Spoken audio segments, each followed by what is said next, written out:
you're going to see it in practice. Okay? And we're going to talk about it so you can see it just now. We can comment on it, and then we're going to go and do it on a real horse.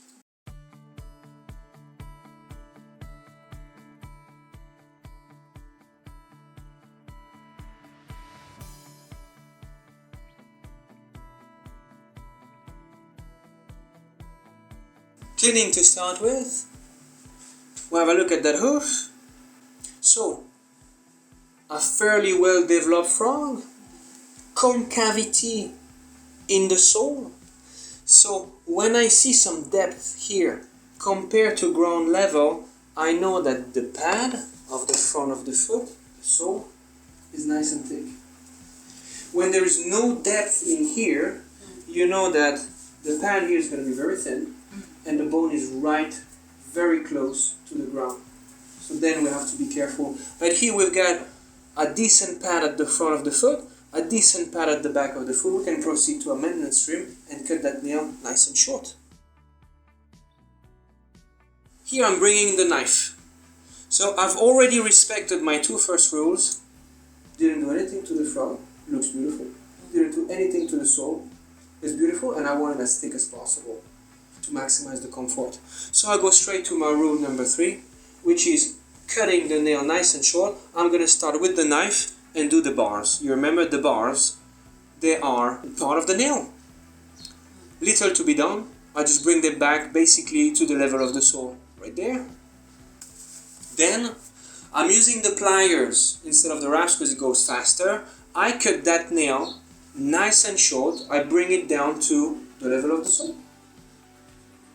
And then here, I'm already to my rule number 4, which is keep the toe short.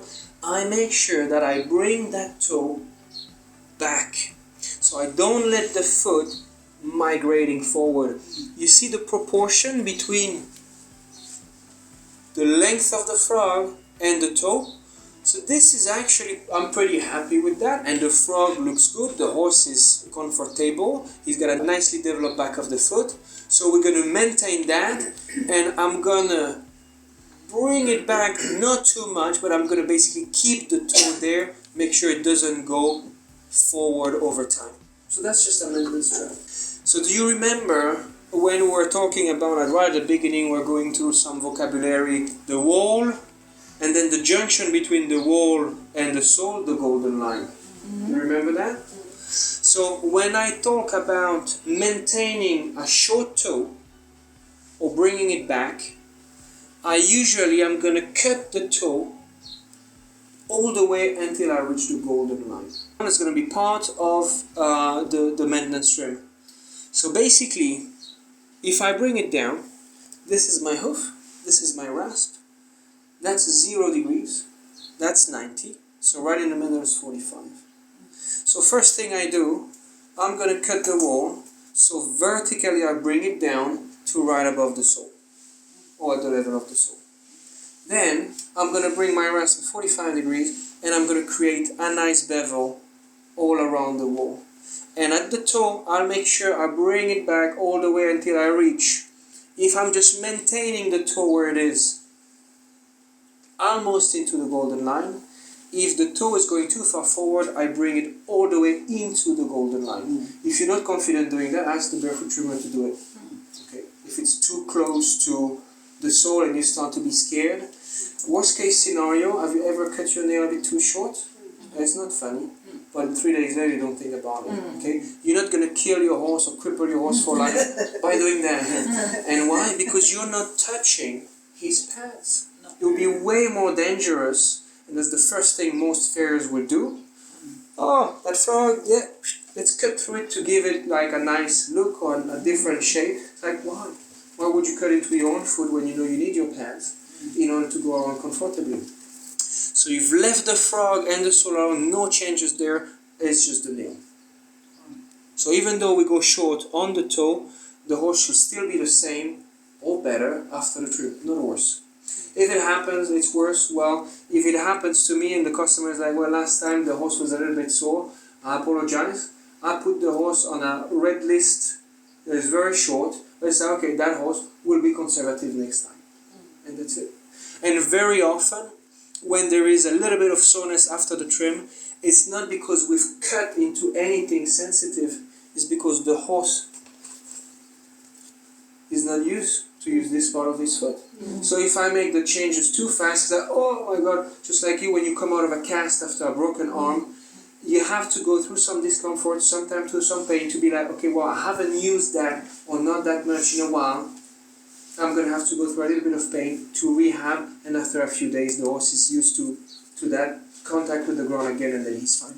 Okay, so that's the 45 angles I was talking about all around. So we've got something nice and round, we've got a nice bevel or Mustang row that keeps the whole wall well connected. It prevents it from flaring and being detached.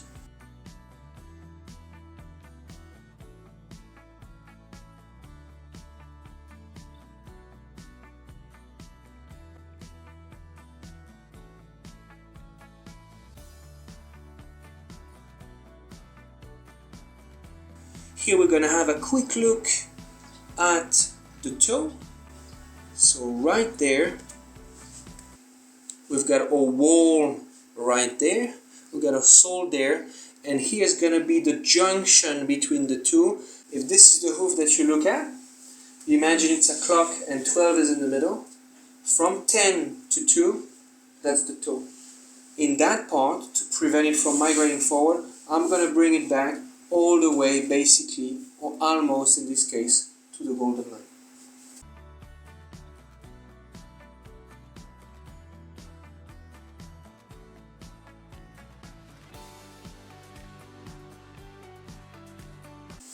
And then last thing I do, remember 0 degrees, 45, 90 degrees, I'm just go around the edge to make the whole thing nice and clean. From the outside, if I can see a little bit of flaring, so basically the wall growing not straight all the way down to the ground, but moving a little bit to the side. Why? Because it was getting long. I'm going to address that.